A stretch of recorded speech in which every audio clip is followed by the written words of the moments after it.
What's up, everybody? Matt Gajewski here, back again talking college football. And today we are breaking down Houston ahead of the 2025 season. If you like this content, please subscribe, leave a like, or even a comment. All those things help a small channel like this a ton. You'd be surprised what it will do for getting us in front of new viewers. So if you've done any of those things, thank you very much.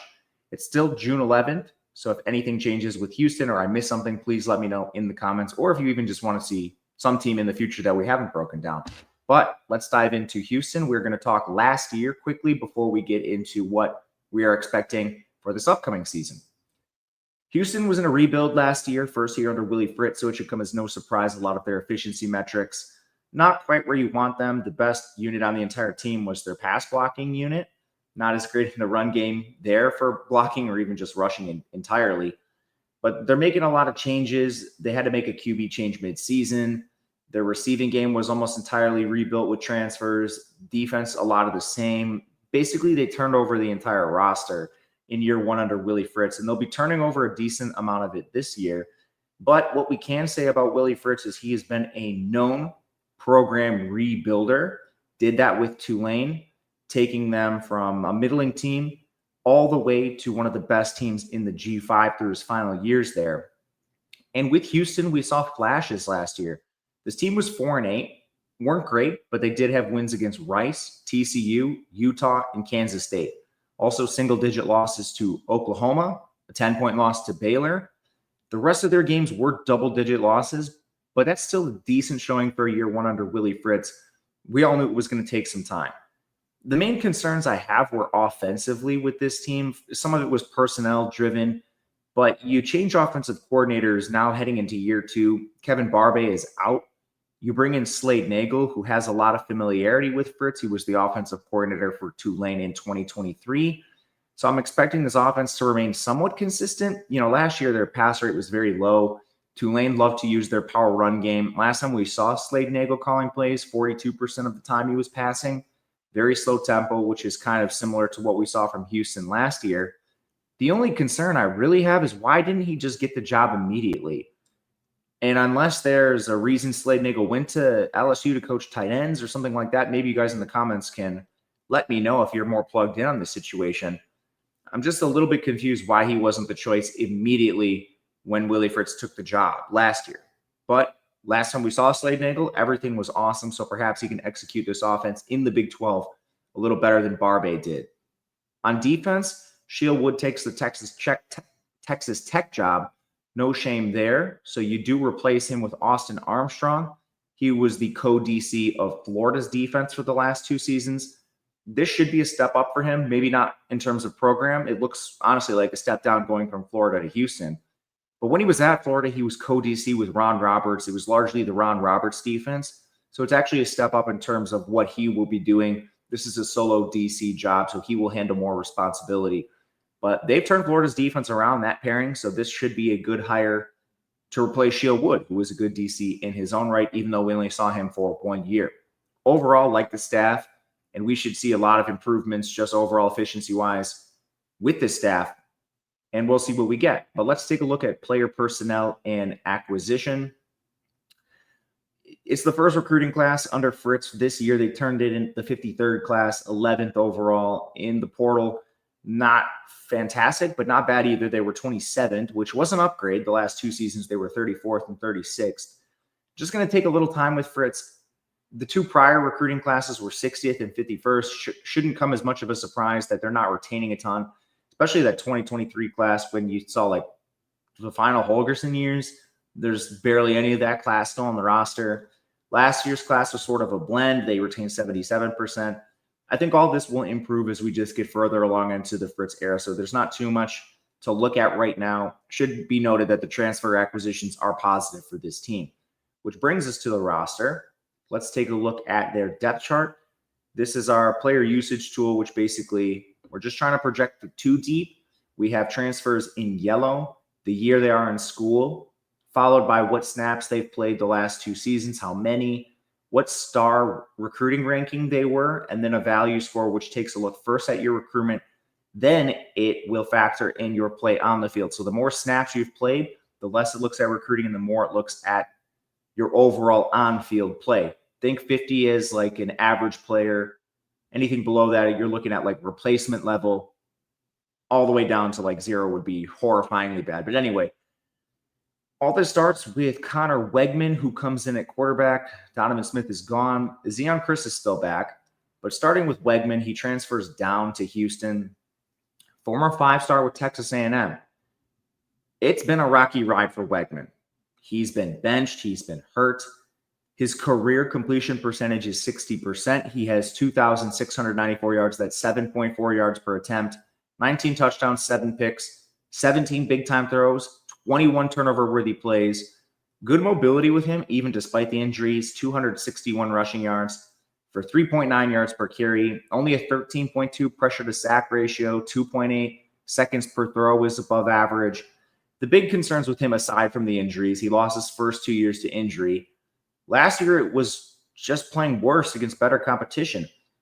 Looking back to 2023, there was a lot of hype on Wegman. He played excellent in a small sample, but diving into that, he played against New Mexico, Miami, and Louisiana Monroe. Then he got hurt against Auburn. And when you had to play against better competition in the SEC last year, his completion percentage dropped to 56%, 7.2 yards per attempt, 8 turnover-worthy plays resulted in 5 interceptions. With that said, could have been worse. 11% of his passes were dropped. A couple other factors. His pressure to sack ratio did jump to 17%. So all this to say, we've seen him look awesome, but most of that was against weak competition. The benefit here is you're moving to the Big 12, which is not going to be quite as stiff as the SEC. And we've still seen that 5-star flash from Connor Wegman at times. Now we're just looking for someone to coax it out of him. And honestly, part of the problem has been he's been so hurt. You haven't had as much development time for that 5-star pedigree to shine through. But either way, this should be a QB upgrade for this team. And you just don't get a lot of 5-star recruits walking through the building at Houston. If for whatever reason this fails, you still have Zeon Chris on the team. He took a step back with Houston compared to what he showed with Louisiana, where he really flashed.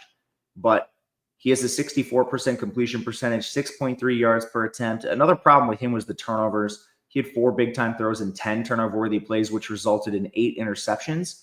Very dynamic rushing signal caller, though. He's 6'3", 210, rushed for 388 yards. That was 3.4 yards per carry. That was with taking 16 sacks. That was about a 23% pressure to sack ratio. We saw Chris play awesome in the Sun Belt, and last year's unit was just a little shaky. So the big concerns with the QB room, you have 2 players that are a little turnover-worthy prone.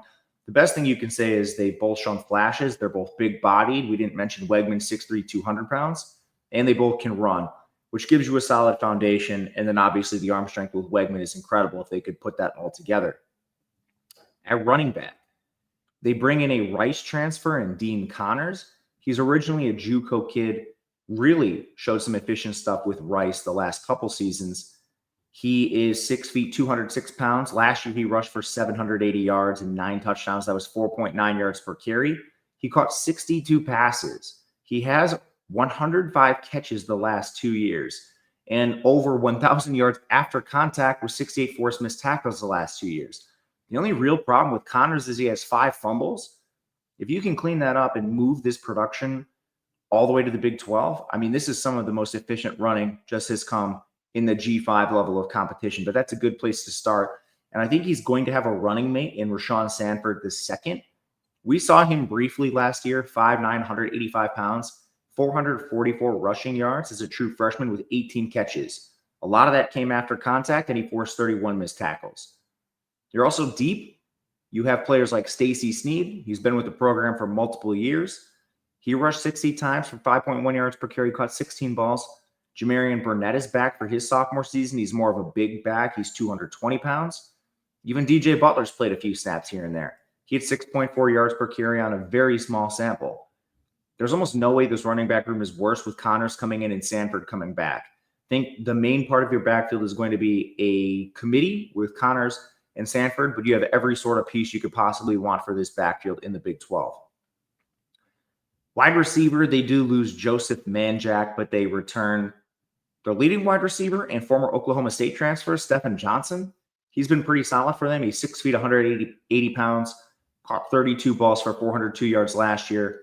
about 53% of his routes came in the slot, and he had a 1.8 yards per route, which is solidly above average. So that's a good place to start.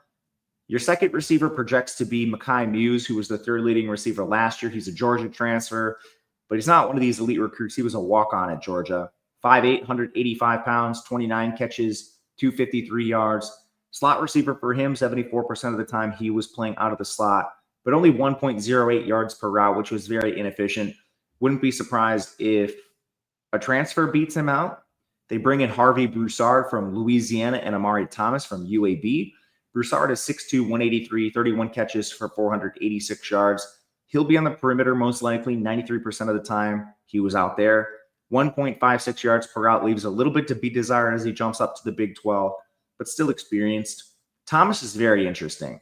From UAB, 6 feet 205, 62 catches for 670 yards, carried the ball 8 times over the last 2 years.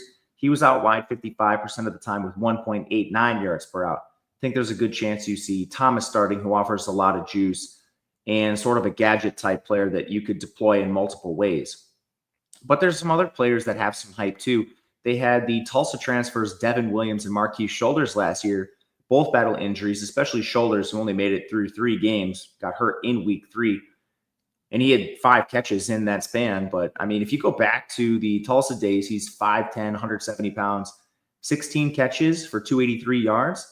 When you just look at the body of work for his career, 2.36 yards per route is very good. We just need Shoulders to stay healthy. He started over Devin Williams to begin the year, but then Devin Williams had to play. 11 catches, 127 yards. He's 6'1", 190, boundary receiver. You have to go back to Tulsa to find his best season where he caught 29 balls for 399 yards, but 1.89 yards per route is not bad for him either. Then for depth, you have Colby Young, Jayshon Rigdle are both back. Colby Young's coming off the injury. Rigdle runs track, which I don't love for football players. When you're running track in the spring, it's kind of stunting your development as a football player when you're not with the team. A couple of incoming freshmen have gotten some hype, Zaylen Cormier and Kenzie West. At the very worst, I think this is a neutral receiving room compared to last year's unit. And this should be at least a slight upgrade. I think you're looking at this team pushing more towards average at the receiver position. This isn't going to be the most important position on the offense. They're going to be a power run game. So hopefully we can just get at least average play from this unit to sustain the offense when they're in clear pass situations. At tight end, they lose Malik Carr. They do return 391 snaps from Jaden York. He's a former Texas Tech walk-on. Only caught 5 passes. He plays in line mainly, 6'4", 245. He was about an average blocker for this team, but this is a position that should be one they could easily have a player jump. And we saw them add a couple transfers, starting with Tanner Koziol. He is the Ball State transfer. Good receiving tight end. He's 6'7", 232. Actually, his blocking metrics were very good. That was in the MAC, but it's still worth noting. He's a big frame. He caught 94 passes for 839 yards and 8 touchdowns last year. Not in his career. That was last year. He should be a big part of this offense. They also bring in Luke McGarry from Tulsa. A lot of Tulsa players on this team. McGarry is 6'3", 240. Good blocker. He caught 17 passes. 231 yards was 19.3 yards per reception. I think these two immediately jump ahead of Jaden York just with what we've seen in the G5. And they also have Tre'Ville Frederick Jr. back. He played 90 snaps last year as a true freshman and was pretty decent on them. He's 6'3", 210, needed to gain some weight, but this tight end room is vastly improved. And I think you do see some 12 personnel sets just considering McGarry and Koziol. Koziol especially, when you line him up as a 6'7" big slot receiver, can do a lot of interesting things for your offense. So maybe receiver, not the most inspiring, but tight end should paper over a little bit of that in certain personnel packages. Offensive line, a decent amount of it is gone, but starting at left tackle, David Ndukwe is back after 480 snaps. He's a former Western Kentucky transfer. He's a good pass blocker. He only allowed 7 QB pressures and 1 sack, a little bit above average in the run game, but this is a good place to start with your blind side. He was a quality starter when he was on the field.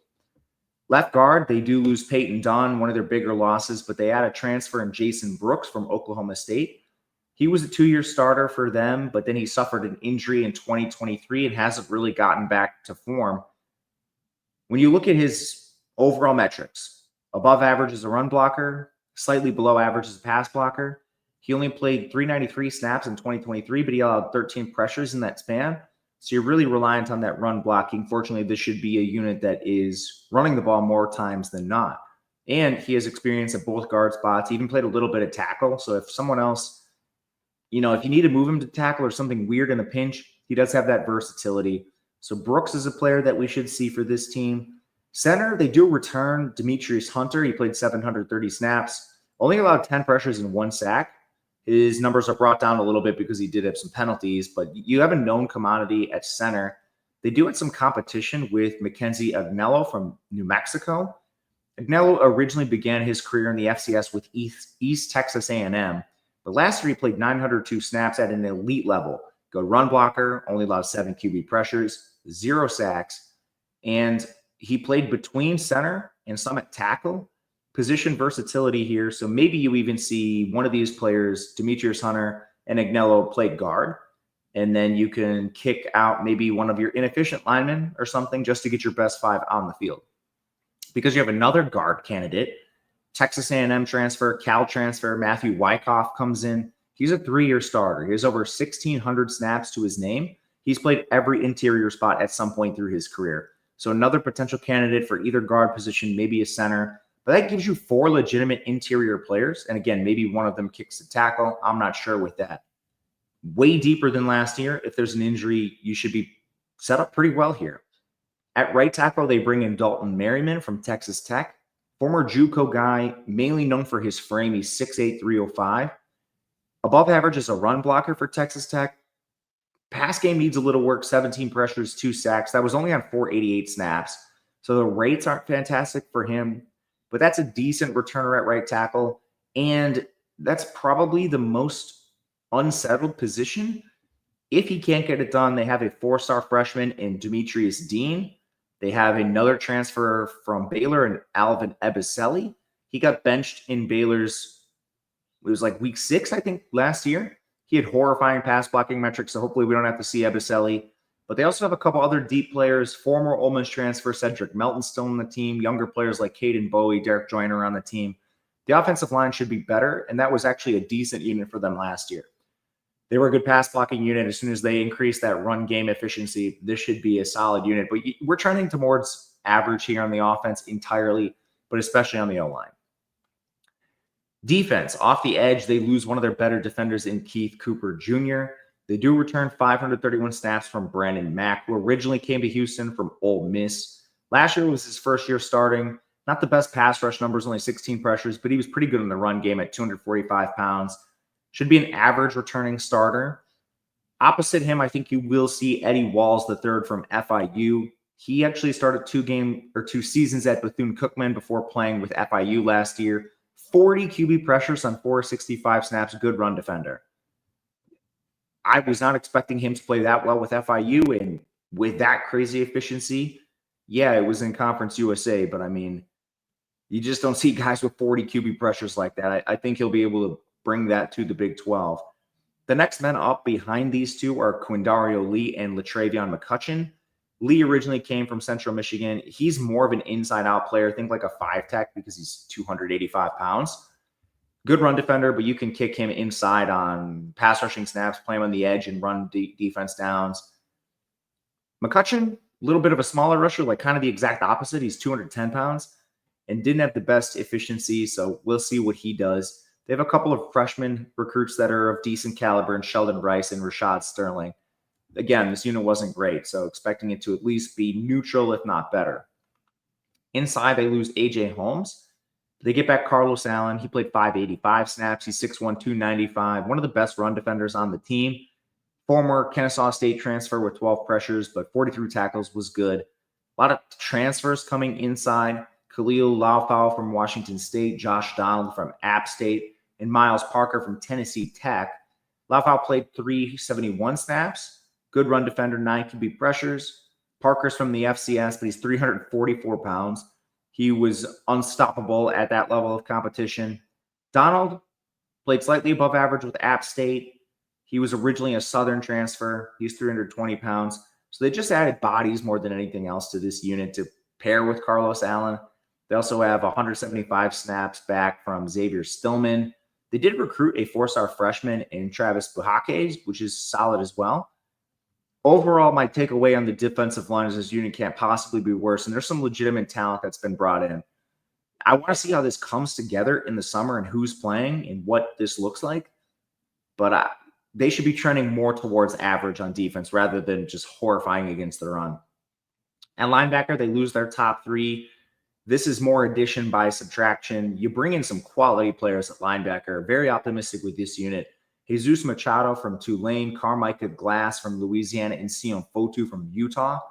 Machado missed all of 2024, but he led Tulane with 98 tackles in 23, 16 QB pressures, 245 scoreless yards, and 35 catches with an interception. I mean, he was an elite starter back in 23. Only question is, can he get back from the injury? Glass was decent with Louisiana. He was third on the team with 75 tackles, had 8 QB pressures, was not the best coverage player, 77% completion for 246 yards. He originally played with Missouri, so this is another quality backer. Sion Fotu has 415 snaps over the last 3 years, all those coming with Utah with largely average play. But then there's a couple other players. Corey Platt Jr. transferred last year from Tulane. He's sort of a black box after a pair of Achilles tears. He's going to play, at least as long as nothing happens or a setback or something. But he was awesome when we saw him with Tulane. Just haven't seen him lately. Jalen Garner's back. He played 146 snaps. He's been decent with Houston over 3 years. Maybe he plays a little bit more. I would be shocked with the transfers they bring in. But honestly, this is probably the strength of their defense as it stands right now. In the secondary, this sucks. They lose 2 players. Their best defenders, A.J. Halsey and Jeremiah Wilson, to transfer. Halsey's at LSU now. You hope Houston doesn't become a feeder team for some of these elite programs in the country, but they were solid, and it's going to be tough replacing them. On the boundary, talking corners, Latrell McCutcheon is back after 516 snaps. He was one of the worst corners on the team, and this was a good unit. It was the best unit on the defense, so it's no shame to McCutcheon being behind Halsey in efficiency. He's a former 4-star from Oklahoma and USC, played a little bit all over the country now. 6'1", 62% completion percentage allowed, 293 yards, 6 touchdowns, 30 PBUs. Just got to clean up the big plays a little bit, and he should be a fine starter. They added a lot of transfers. Will James from Southern Miss, Alvin Williamson from Vanderbilt, CJ Douglas from Samford, Keeney Parks from Wyoming, and Zelmar Vetter from Sacramento State, that is. Starting with Will James, originally a Mississippi State transfer, played 643 snaps at Southern Miss. Pretty decent coverage numbers, 281 yards, 3 touchdowns, 7 PBUs on a 62% completion. Good run defender. I think he's probably a good candidate to start. Alvin Williamson did not play a snap with Vanderbilt last year as a freshman, so complete developmental prospect. CJ Douglas was with Samford in the FCS. He's a little small. He played between the slot and safety at 5'10". Very good run defender, only a 48% completion percentage in his coverage. Keeney Parks, he allowed 575 yards as a boundary corner, 67% completion percentage, 480 yards, 2 scores, 6 PBUs. That was with Wyoming. Looking like more of a depth piece for him. That leaves a lot to be desired. And then Zelmar Vetter started 1 year with Sacramento State. Kind of the same thing, 60% completion, 314 yards, 2 touchdowns, 1 pick, 6 PBUs. These guys are all going to battle, and I don't have a strong feel for who actually takes that job. Right now, we have the 2 boundary corners set up as Will James and Latrell McCutcheon in the slot, projecting CJ Douglas, but there's a couple players on the team that might just beat them out. J.D. Rhyme is back after transferring in from Auburn. He has 288 snaps of average play to this point. Johnsley Barbas played a little bit for Houston last year. The transfers are low level, so I wouldn't be surprised if one of these incumbents beats them. But overall, that puts your corner room at least in some question compared to last year. Losing guys like Halsey's just tough. At safety, I think this position is stronger than corner, and maybe you just play 3 safeties and kick one in the slot. Kentrell Webb is back, played 717 snaps. He's a former Tulane transfer. Good run defender, was 4th on the team in tackles last year. In coverage, only a 63% completion percentage for 79 scoreless yards, 1 touchdown, 2 PBUs. He should be just fine. A lot of experience at your other safety position because of the transfers you bring in. Rook Brown from Wyoming, Blake Thompson from Louisiana Tech, Mark Stampley from Georgia Southern, Jordan Allen from LSU. Rook Brown took a little bit of a step back last year. He's been a starter for 3 seasons, but that Wyoming team was a disaster. Prior to the 2024 season, he was actually very efficient in coverage. Last year, 59% completion, 191 yards, had 3 touchdowns in his coverage, but still three picks, 5 PBUs. Good candidate to start. Blake Thompson was third on Louisiana Tech in tackles with 59. He's a former Iowa State transfer, pretty good in coverage as well, 196 yards for 1 touchdown. Mark Stampley from Georgia Southern, he was 5th on their team in tackles with 44. He's a 2-year starter, good coverage numbers, 58% completion for 2 scores, 3 picks, 3 PBUs. And then going all the way to Jordan Allen, he's a former LSU 4-star.